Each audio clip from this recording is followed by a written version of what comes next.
Hello and welcome to CineInsta Movie Recaps. Today I am going to explain a movie Undine released back in the year 2009. So let's get started. A fisherman named Syracuse was running his nets through the cold water when something unexpected happened. As he pulled up the net, he realized that he had caught the body of a woman. But when he checked closely, he discovered that she was still alive. He pulled her out, gave her mouth to mouth, and helped her breathe again. When she finally woke up, she was shocked, thinking she was dead.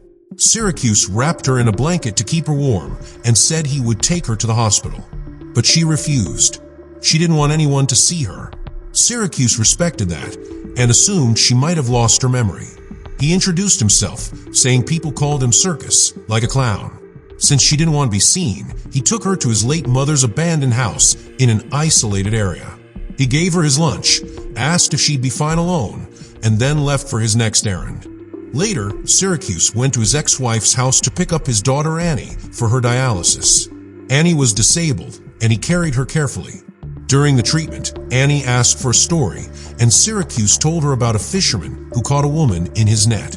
Annie asked what kind of creature the woman was, a mermaid or a selkie, but Syracuse said he didn't know. Afterward, he bought Annie an automatic wheelchair to help her move around. Her mother told him that Annie needed a kidney transplant, but the doctors still hadn't found a match. Syracuse went back to check on the woman, surprised to find she was still there. He admitted that part of him thought the whole thing had been a dream. When he prepared to go fishing again, the woman asked to join him. At first, he said that women were bad luck on boats, but he changed his mind.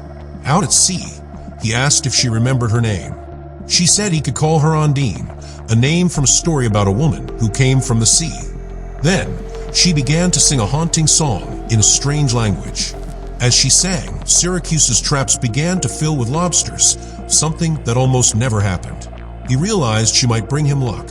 He took the lobsters to sell in town, planning to share the money with Undine, but she didn't want to go out where people could see her. So he went alone, sold the lobsters, and used the money to buy her a new dress, and even stole some women's underwear.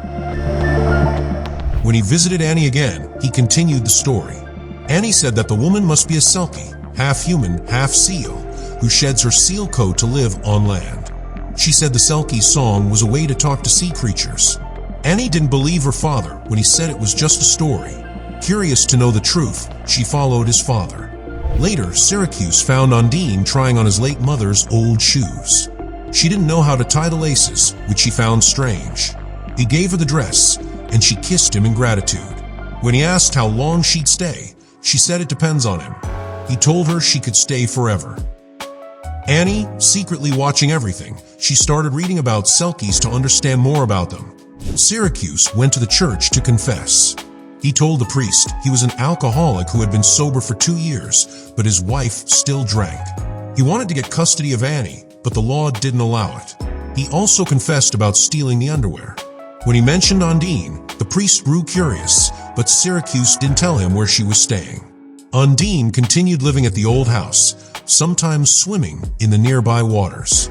One day, Annie found her and revealed that she knew the story was real. She asked Undine if she had magical powers to make her better. Undine said she didn't know what Annie was talking about, but Annie insisted she was a selkie. Annie said that selkies could live on land for 7 years if they buried their seal coat, crying 7 tears during that time. Undine smiled but didn't argue. Before Annie left, Undine kissed her cheek, and Annie noticed it was wet, a sign of 1 tear already shed. Syracuse later found that Annie had borrowed every book on selkies from a library. He took Undine fishing again, promising that no one else would see her. When the patrol boat passed by, she hid, but they still spotted her. It was unusual but not illegal. Soon after, Syracuse took Undine into town, and everyone stared at her beauty. He bought her clothes while people watched from outside. Annie and Undine grew closer. When Annie admitted she couldn't swim, Undine offered to teach her. While in the water, Undine spotted something and quickly grabbed it, an unknown object. Annie asked if it was her seal coat. Undine agreed and said they should bury it so she could stay on land for 7 years. Annie loved the idea, and they buried it together, promising to keep it secret.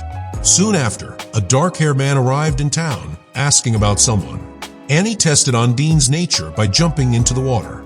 Undine immediately dove in to save her, convincing Annie that she truly was a Selkie.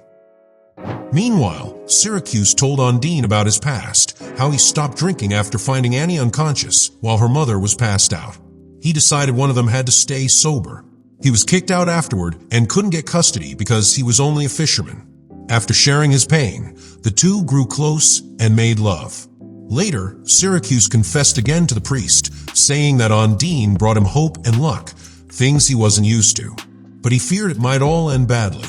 That same day, the dark-haired man approached him outside the church, asking about the woman he found in the sea. Syracuse didn't answer. That night, Undine noticed headlights outside. It was the same man. She panicked and ran away to hide. Syracuse picked Annie up from dialysis, but found his ex-wife's house locked. He had to leave Annie there anyway. When he returned home, his place was destroyed. He found Undine hiding. She said her Selkie husband had come back to take her away. Syracuse told her to wish him gone, but she instead wished that Annie would be healthy. He wished that Undine would stay with him forever. Meanwhile, Annie's mother was driving drunk and crashed into another car, the dark-haired man's car. Her boyfriend, Alex, was thrown out and died instantly. Syracuse and Undine arrived at the scene.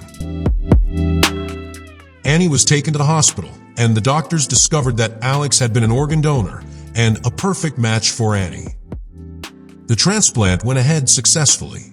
Later, Undine met the dark-haired man, and it was revealed that both were involved in something illegal. Syracuse attended Alex's funeral, where his ex-wife pressured him to drink again. She told him that Annie should live with him now, but only if he got rid of Undine. She claimed Undine first brought luck, then disaster. Drunk and angry, Syracuse stumbled back to his boat and took Undine to Seal Rock. Pretending he was going to fetch another bottle, he abandoned her there.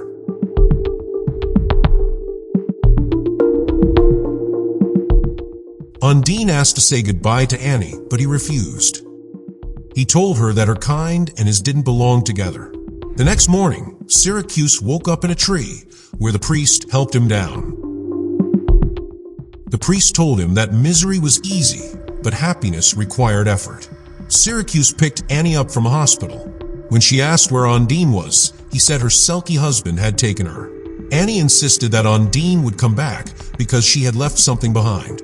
Later, while watching TV, Annie heard a song on a concert broadcast, the same song Undine used to sing. Syracuse realized it was a real song, which meant Undine was not a Selkie at all, but a real person. He rushed to Seal Rock and found her. She finally told him the truth. Her name was Joanna. She was a prisoner and a drug mule from Romania. The dark-haired man, Vladik, had forced her to carry drugs when the Irish Coast Guard caught them. He made her swallow the packets and swim away. She almost drowned before Syracuse rescued her. Joanna and Syracuse returned home, but Vladik was already there with another man. Both were armed and demanded the drugs. Joanna took them to where she buried the stash, but it was gone.